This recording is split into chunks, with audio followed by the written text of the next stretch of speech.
You are live on TalkSPORT. Good morning to you. Hello. Hello, sir. Granny Burns was always right. You and Wheel are a pile of shite. Yes, expand on that if you can. Well, Well. could you bring me through to Tommy? What? What? Could you expand on your point, elucidate? Yes. You're a pile of shite, and you should not be, can you do it better than this?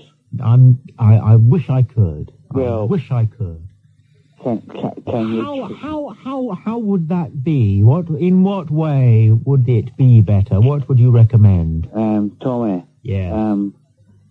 You're a pile of shite, mate.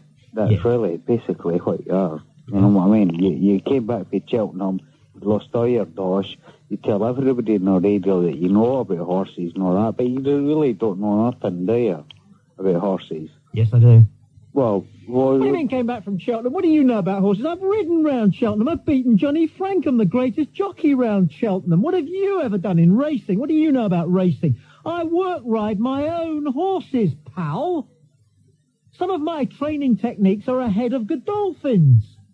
What do you mean I don't know about horses? What do you know about horses? Well, who's going to win the Lincoln tomorrow? I don't know that, Tommy. If I knew high stalls or low? Shut up. I'll tell you, a high stall horse will win it, but they will come across to the stand side. You took your coat off in the back of Cheltenham coming a couple of years ago on a train. You don't know nothing, Tommy. You don't know nothing about horses. You don't know nothing about nothing. Have you been out tonight? Yeah, I have. Okay, yeah. It shows. Let's go to line 6, shall we? Good morning. Hi. You're live on TalkSPORT. Hello. Oh, God, I thought you said something about a sex show. I got through to some horrible line. Did you want... Oh, you no, accidentally rang to Tommy Boyd. You're speaking to Tommy Boyd, but and he's very in... Yes, you are. Well, I can hear you talking to someone else. Oh, God. Turn your radio off, dear. It's you. Oh, sorry. I'm speaking to somebody else. Don't be so annoyed. Jeez. Hello? Hello. Hello. Hello. So you phoned the wrong number and you got through... No, I didn't. We just said you got through to a sex line. That wasn't me. No, I thought that person who answered said something sex line. But it was me that answered, and I didn't... Well, it sounded like that, and you never know. No, it didn't. I'm living in my sister's house.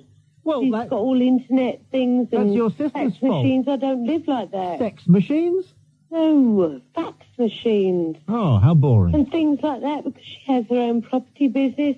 And so I'm someone who lives in Brighton, and I got sick, went into hospital on Boxing Day, and I've been living with her ever since. Well, that brings I'm moving back to Brighton on Tuesday to be where I want to be. Well, all you've got to do now is tell us about your future, and we've got the whole of your life there, little thumbnail sketch. 37 I am now, You're so I've had a fair bit. Mm-hmm.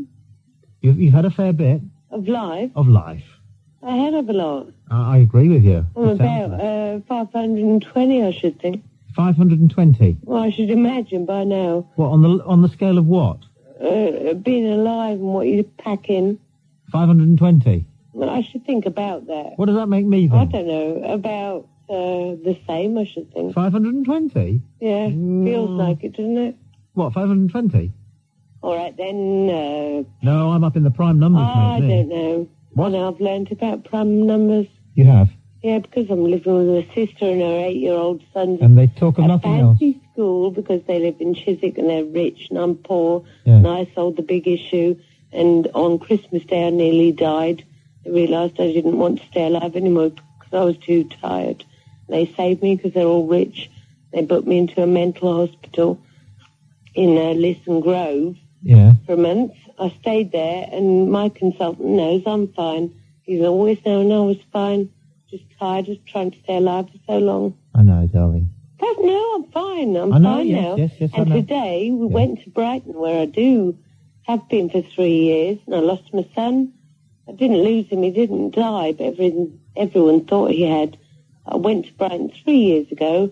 After 1 year, I moved in with a guy, with me and my son, and then we split up, and my son went to live with his dad in North London, and I'm in Brighton, and then I just had a breakdown because I was too upset, but I was still trying to be a nurse for so long, but I didn't want to see all that misery around me. No. And I just couldn't keep going like that. And then I was a gardener, and then I was going to paint 22 outside windows up the scaffolding. I did anything and everything rather than sign on. And I did sell the big issue, even though I come from a rich family. And that was the worst thing, to sit in that street when I think what they would have thought. Because that meant I couldn't actually talk to my family. They're too rich, and they look down on people. Can and I ask never you a question? did. Pardon? Can I ask you a question? What? Do you say you're 37? Yeah. And you obviously have a really, if I may say so, you have a really... A very tiring life. Yeah. If I may say so, you clearly have a tremendous talent for remembering things. Can I ask you a question? Yeah? It's a very difficult question. No, I don't mind. And I don't know if I could answer it myself, but I want to ask you this. I'll try. All right. Can you remember, and I think everybody... As long as I can hear you. I know. Because I'm in Chiswick at my sister's house. I know. Up on the 3rd floor, and there's Turnham Green tube running past. Well, this is It the question. suddenly came past, and I couldn't hear you. This is the question. Can you remember the last time, how long ago it was, when, for a period of time, perhaps some days or maybe even weeks, or better still some months, that you felt as though somehow everything was all right? I feel like that loads of the time. I try to. What? You're trying to tell me when did I feel everything was all right? I'm just asking the question. I know you are, but no, never. Not No. for ages. Never really. No. Will you look after yourself, please? Yeah, no, I'm fine. I know. You'd say... I'm moving in with someone called Phil. I'm going to be a great healer in Brighton. All right, well, I wouldn't will have you... done it for nothing, would I? Stayed No. alive. Now, listen to me. Why? What did I say? No one ever... Everyone tells me, my consultant who I saw 2 days ago, Yeah. Dr. Ahmed, he said, now listen to me. Yes. He said, I've listened to you for half an hour. Yes. Why I do you feel like think? saying, Why do you? I'm Why paying do you? 100 quid an hour. Why do you think You're not why, paying me anything, so you should listen to me. I was thinking, why should he say Yes. that to me? Well, You're not why? listening to me. I've listened Why do to you you. think? Why do you think he did say it? Cheeky sod. Why do you think the cheeky sod said it to you? Because he needed to. He needed me to hear something important he was saying. Yes. So listen to me. Not listen to it. No, you're not listening to me. Well, I'm sorry. I feel very much for this caller, but there's nothing I can do because, I feel like going out of the studio, putting a record on, or leaving Paul to talk to you, and talking to this caller for the next 5 hours. But where would you get? Dear lady, isn't life hard? God, life is difficult. Gee whiz. No, Jesus, life is difficult. God almighty. I don't get it myself. And yet I'm told this is my 8th visit back here on Earth, Paul, by some people who know about why are they counting? Well, it's to do with the number of times in which your soul has been reborn within another Does it matter body. how many times? How many times? Yes, roughly 7 or 8 times is all it takes for Well, you to you're- become a wise soul and for you to go to nirvana and never return. Ah. So, Have you reached nirvana yet? no, this is according to a particular person or group of people. And, yes, I should be very flattered. However, apparently I'm extremely stupid, and I like it here. I didn't know that. News to me. Poor lady. Yeah. But there's a lot of us feel like that. I feel like that sometimes. When you said that, I thought, well, actually, I can't remember an extended period of time that I've... No. Do you know what I spend all my life thinking? If I get through this bit, it'll be all right. Yeah. If I do this, then everything will be okay. And I've been thinking like that for about 40 years now. First track, you say? First track. All right.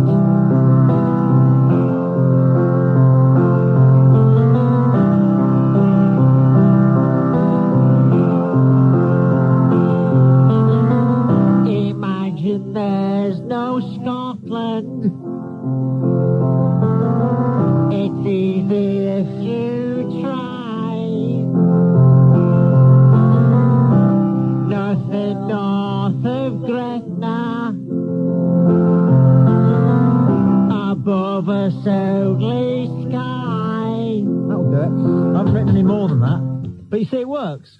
On a kids' TV programme called Number 73? No. You didn't? No. What kids' TV programme do you used to do then?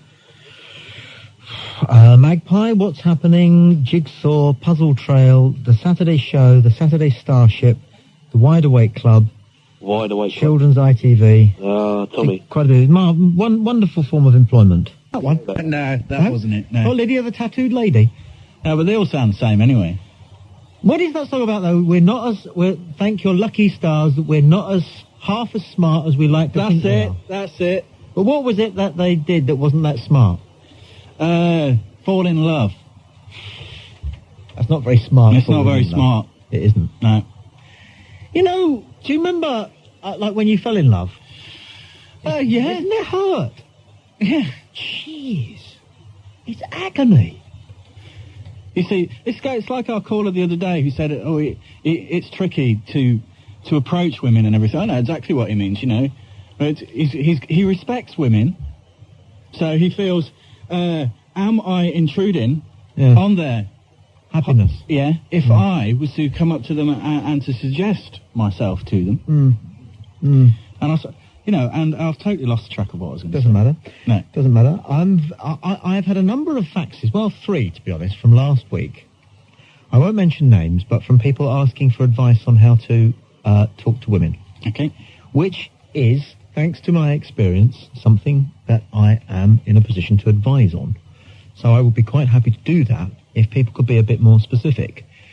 If you have a particular area of your social interaction with women that you would just like to buff up a little bit, then by all means email me and I'll do my best to provide you with advice on air tonight. I will naturally respect your privacy and anonymity. If you would like me to do so, please indicate in your email, tommy@talksport.co.uk.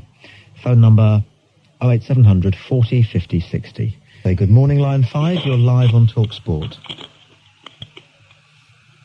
Hello? Oh, hello. Is that Tommy Boyd? Tommy Boyd speaking. Oh, yeah. I was just wondering about the guy about the poem where you wouldn't let him talk. No, I wouldn't let him read a poem. Yeah. You're a prat. Why big is that? prat. Why is that then? Wouldn't let him talk. Why is that then? Big prat.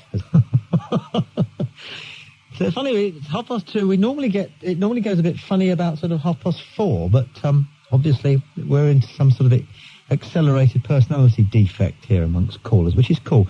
Line 1, usually good for a laugh, but let's hope it's somebody who's on top. Good morning, you're on TalkSport. Yeah. Hello there. Hello? Yeah, man, it's DJ Semiotic here, man. Yeah. How you doing? Very well, thank you. Yeah, I'm just calling from California, USA, and this is a rockin' radio show. It is indeed, yes. It rocks, Tommy. Respect anyway. Far out. Take care, man. Love, peace and orange juice. Line 2, you're live on TalkSport. Who's this? Hello. Hello there. Tommy. Hi. What is going on at your station? Now what? Well, I think to myself, TalkSport used to be Talk Radio. It's as if everybody's just ringing up and slagging you off, slagging that Mike Dickin off and giving everybody a hard time. And it seems that you lot are responding to it and giving it them back. Now, we want to be entertained. We don't want... Because while you keep doing this, you're attracting all the idiots. Who's we? Well, yourself. No, you said we. Meaning your presenters. No, I don't think you did. You said we want to be entertained. Who's we? Us, the listeners who listen, tune into your station. And how many of them? How many of those have you been talking to? It doesn't matter how many. How many have you been speaking to? You just attract. Well, I speak to people. I speak to them. I speak to them endlessly on a Friday night. One conversation tonight was the lad who wanted to sponsor a child. That's about the decent call you've had all night. I've listened to your other nights. And he's come to the conclusion that the station is dying on its feet because you're just attracting idiots. People are going to be turning that dial and tuning in with other people. Well, I'm sorry, but you see, the simple fact of the matter is, and I'm surprised because you do sound intelligent enough to grasp this fact, but you couldn't be more wrong. Well, I'm just telling you a fact. You couldn't be more wrong, okay? Now, that's coming from a professional, if I may say so, to an amateur, if I may say so. Right. Now, you've got to just put that in your pipe and smoke it. Sorry. What happened to all the subjects that we used to get? And people used to join in and boring, go on the bandwagon. Trash news stories, boring. You reckon it is? No, I know it is. And what's more, it does you harm to think that's what's important. What's important is you and what's going on in you. And these are the things that we're talking about and sorting out in the wee small hours. This is why it's changing names all the time. It's going downhill. I don't know what you said that for. That's got nothing to do with anything. It's because you're attracting idiots. It's got nothing to do with what you think. How can you call it? TalkSPORT. I'm sorry, what did you say? Radio, what did you say? It's attracting idiots? It's so easy for me to pick the phone up and slag it off and say, oh, you was a Lear presenter. But presenting children's shows, you couldn't ask for nothing better, because children like learning, listening and seeing.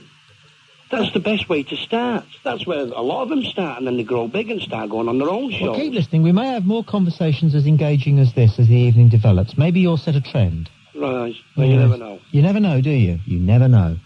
You never know. We might just have more sparkling, dovetailing conversations like that, with folk listening to, caring about, and responding to what the other person clearly has to say, and demonstrating that sort of cohesion, that conversational cohesion, which is essential in this social engagement, just like we had just then. Hello? Or we might have an idiot. I'm sorry, didn't mean you, line 3. Who's Hi, this? is that Tommy? Speaking. Yeah, but it cost me money when I pressed 5. Well, don't press 5 then. No, but I mean, it's already costing me money to get through to the station. Why should I have to pay twice? Well, don't call then. Now, that's not a very nice attitude, is it? Well, I'm only giving you penny-saving advice here. No, you're not. You're being nasty. I'm not being nasty. I'm saying don't call. You're being aggressive. I'm not being aggressive. I'm just telling you what you want to hear. Save money. No, you're not. You're not answering my question. I've answered which I asked you politely. Yes. I've answered your question, sir. Your question has been thoroughly and utterly answered, and you have asked me why you should be spending money, and my answer to you is, if that is of concern to you, or if it is a difficulty for you, then you would be better advised simply to enjoy the show from the radio. Well, no, see, you're of no help at all. Would you like to give me your name? Yes, I'm Tommy Boyd. No, you're not Tommy Boyd. All right, then. Are you Paul? No, I'm not Paul. I'm Tommy Boyd. No, you're not Tommy Boyd. How do you know that? Because I know Tommy Boyd's voice. This is ludicrous. This is absolutely ludicrous. And I know James well, and I spoke to James well, and Tommy Boyd at the same table. At the same table? At the same table. I've never, ever sat down at the table with James Whale. No, because you're not Tommy Boyd. When was this? When did you meet Tommy Boyd with James Whale? Let me see now. It would be 1988. 1988? 1988? Where? It was at King's Cross. 1988? Where? At King's Cross? What, the railway station? No, it wasn't the railway station. It was a tea room. A tea room? Yeah. You met... Wrap it up. I think we should. Yep. Lovely talking to you. And you. Look after yourself. And you.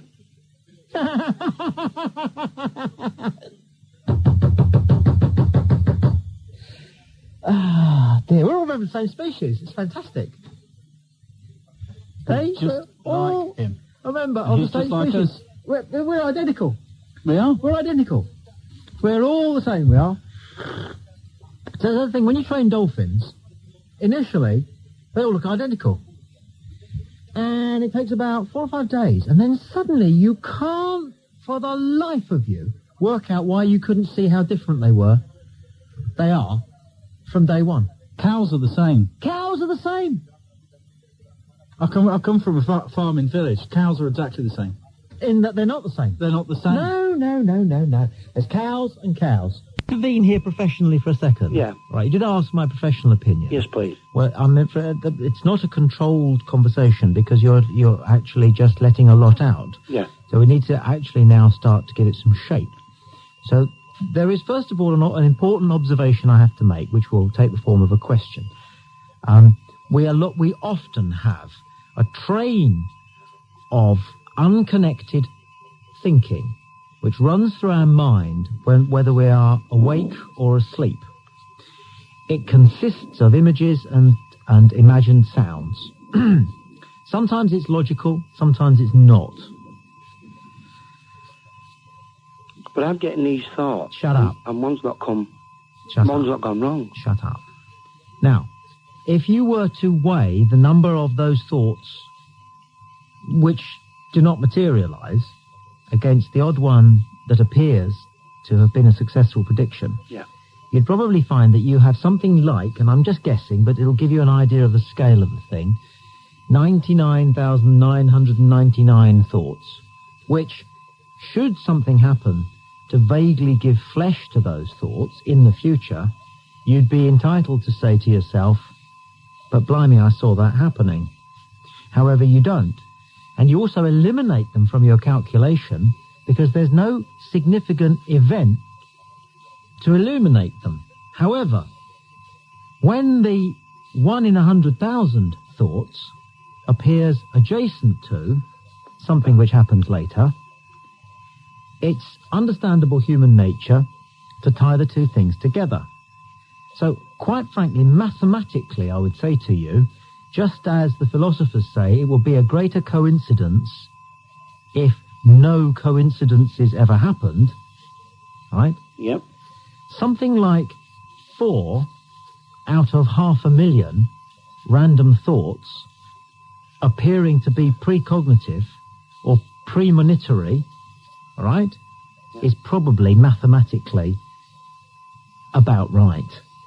Now, what you need to do if you are interested in verification is to keep a very, very careful diary, recording not just the thoughts that you have, which appear to come true, but try to track down during the course of a typical 5 minutes, all the thoughts that you have, period, and see what kind of a range they furnish. Okay? Yeah. And that will be very interesting. You'll be the first person to do it since Proust. Even imagine it. That's what I'm saying. I don't even want it in my head. I was passing. Do you know Birmingham at all? Yeah, pretty reasonably. Well, it was late on a Friday night. I don't know what I was doing out at about 11 o'clock, and I went past a car in a car park. I was slightly above it, and there in the front seat of the car were a couple doing what couples do. Yeah. But they weren't wearing anything. And it was as harmless and probably as romantic and loving a scene as I've ever seen. But the fact of the matter is, I saw a bloke making love, and it haunts me to this day. I didn't want to... It was his bottom going up and down. And still, I go, "Ruh," when I think of it. So, well, it's like blue movies. I mean, you've seen one, you've seen them all, haven't you? He's a very, very nice man.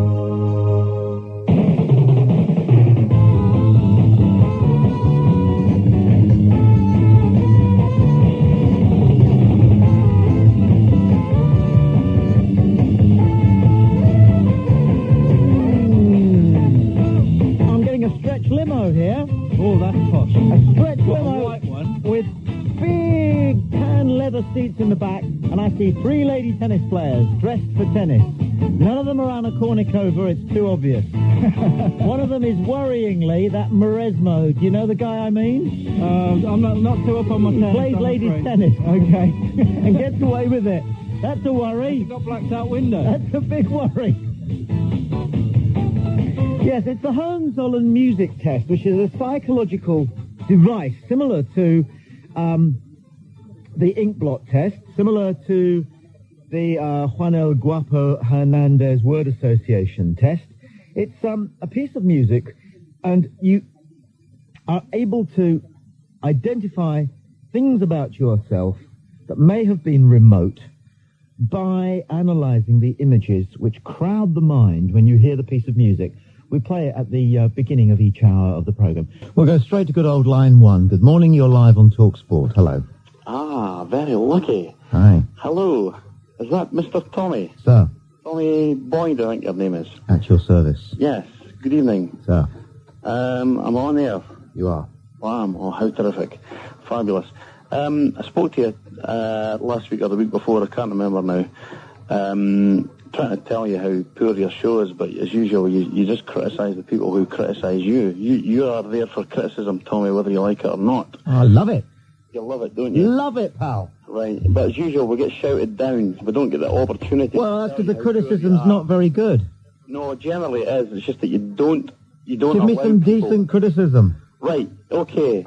Your show is poor. That's poor criticism. Are wanting someone better than yourself. It isn't good enough. It's not fierce enough. Come on. Well, we're actually wanting someone better than yourself on the radio. This is feeble, pal. Feeble. Come on. Stand up. You're sitting down. You sound tired and depleted. Yeah. Come on. Get it. Come on. Do it. Take a deep breath. Come on. Wake up. Very good, Tommy, very good. You were on about your maths O grade. Congratulations. I didn't realise you had so many qualifications. Didn't understand that. Can you speak a bit more slowly now? Shall I sit down, stand up, talk slowly, or speed up? Which one do you want? You really are a very poor communicator, sir. I've been told I'm a very good communicator, actually. Well, maybe you are. Maybe your mother loves you. Maybe your mother loves you. But yes, Cambridge Board. What have you got? God, I'm no way to divulge my qualifications to you, Tommy. Who cares? Well, exactly. What difference does it make? What difference does it make? I just want you to move over to let someone who could do the programme better justice than yourself. There's nobody in the world of broadcasting who's anywhere near as good as me. Name one person. God, I could name 5 on the same radio show. Do it then. Well, Mike Dickin for starters. No, he's not in my league. You know that. I know. Good God, you couldn't lace his boots. Anybody else? Go on. Tom on the football programme at 4 o'clock off at EastEnders. He's a good actor. He's brilliant. He's brilliant on the radio. You know nothing. Tell me, do you know anything at all about football, Tom? Do I know anything about football? Okay. What would you like to know? Would you like to know about the rules? Because I'm a qualified... No. Listen to me, I'm a qualified Football Association referee. Would you like to know anything about the rules? What? You're a qualified dolphin swimmer. No, there are no Name an English Premiership manager who's won the league. Name five European cities who have two teams. Oh, come on, you're not very good. Will you, next time you ring to have a go, will you be a bit better than this? Name two European sides, Tommy. You haven't a clue, have you? Name 2 European sides who have... name a European city that has 2 sides in at least the European Cup semi-final. And I bet you have no chance. In fact, if you can't name 2 out of 5, you are poor. You're on about your London side. You're on about some London side. Oh, that's what it is. That's what it is.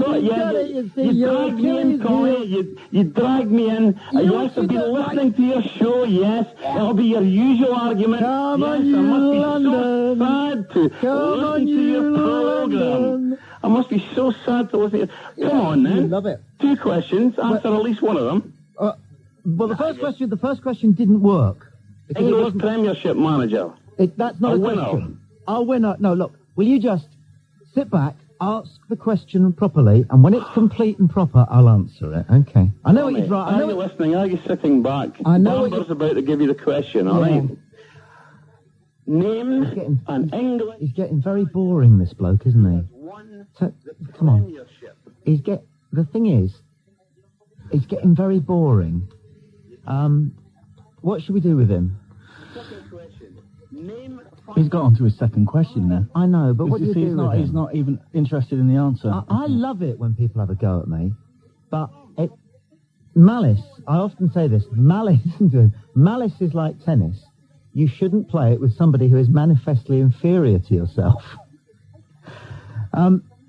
Yeah, nice try, pal. Do you want to try again in a few weeks? Practice on somebody you don't like, okay? Cut off again. No, not yet. Now. I'm going to clip that. Cut off again. Fantastic. Hey, it's the singing telephonist. We've not heard him for ages. No, well, or her, you don't know. Let's be quiet, because I want this as well.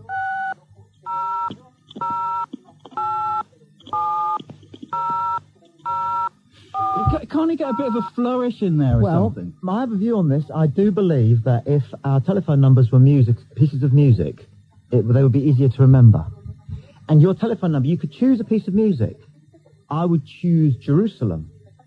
And then if anybody wanted to ring me, you see, they wouldn't have to go, oh, what's Tom's number? They just go, bom, bom, bom, bom, bom, bom, ba, ba, bom, and they got me. Ah, I think you're onto something there. I've been onto something for years. Line 3, good morning, you're live on TalkSPORT. Quite drunk. Yep, not bad, not bad. That's the beauty of hot calls. You get a little sort of snippet of the life of Jerusalem. No. Jerusalem. No. That's not the tune, is it? It is. No, it isn't. It's done by William Blake, mate. It's done by How's William it going? Blake, mate. What are you How's on it about? going, Thomas, mate? And How did you those doing, feet in ancient time walk upon England's mountains green? It was because the Victorians were so all-powerful, they were able to rewrite history and say that Jesus once had a fortnight in England. Well, the people in the hospital, if he actually came back, the police had actually not followed him kind of thing. He came back and he attacked one of the nurses. He stabbed her a few times in the arm, and luckily one of her workmates actually was able to get the knife off him, and he saved her from being killed. Yet the two police officers actually, they just did a runner almost. What do you reckon to that? I'm not going to even retain the memory of that story, frankly. Why is that? Why should I? No, I'm just curious what you thought about it. I'm not I've told you what I thought about it. I don't want it. It's not, Why? Not a piece of information I want. I mean, it was just like a sad indictment to some of the police these days. Oh, right, it's an issue. Sorry, I didn't realise. Yeah. The issue is the police today aren't what they used to be. Well, not necessarily, no. It was just these two police officers. What it was, they were caught to a hospital, as I said. Why be interested in something that doesn't involve you? It's got nothing to do with No, it. what it was, I was reading the paper yesterday, and I read this, and I was pretty, But whenever you gobsmacked. whenever you read a newspaper, you end up feeling slightly disturbed about the world. Not necessarily, but over this story, yeah. No, you do. Not necessarily. Necessarily. The bulk of what is printed in newspapers and reported as news unsettles you. Not everything. The bulk, I said. Oh, yeah. Yeah. So why bother? Why did you want to tell people that distressing story and give people images of mad men with knives stabbing nurses? Why do that? Well, that's what I read in the paper yesterday. But why pass it on?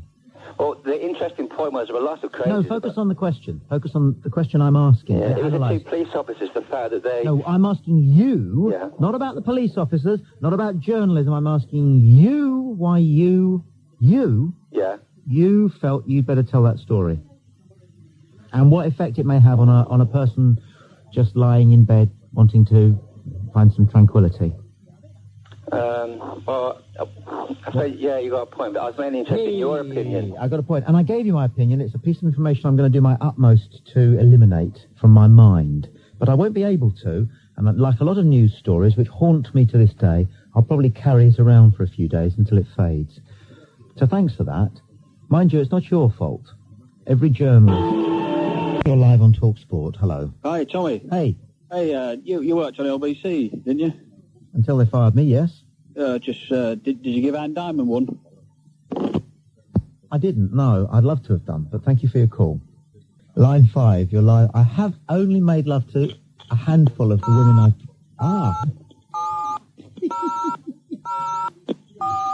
Make a tune out of it, for God's sake. Line 6, you're live on TalkSPORT. A handful of the women I've worked with. You should never, ever do that.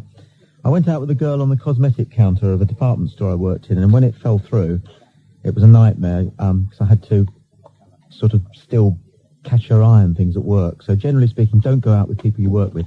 Line 6, sometimes I know people are taping themselves. A lot of people tape themselves when they're on, right? And if they're rude, what I do is often when they're gone, I say something really rude, all right, to them, just so that although they've put the phone down and chickened out, all right, they have to listen to me slacking them off on their tape record. Don't do it to me. No, of course I won't. SE8WQ.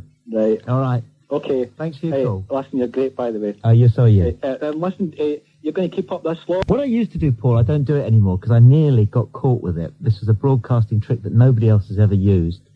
You know when you're in delay? Yeah. Okay, if you do phone in, you have a 7-second delay. Right. And I used to always say to whoever was the operator on the programme, who had the buttons, please let me operate the so-called dump button. So if somebody came on and libelled Margaret Thatcher, I would think about letting it go out, but then I would dump it.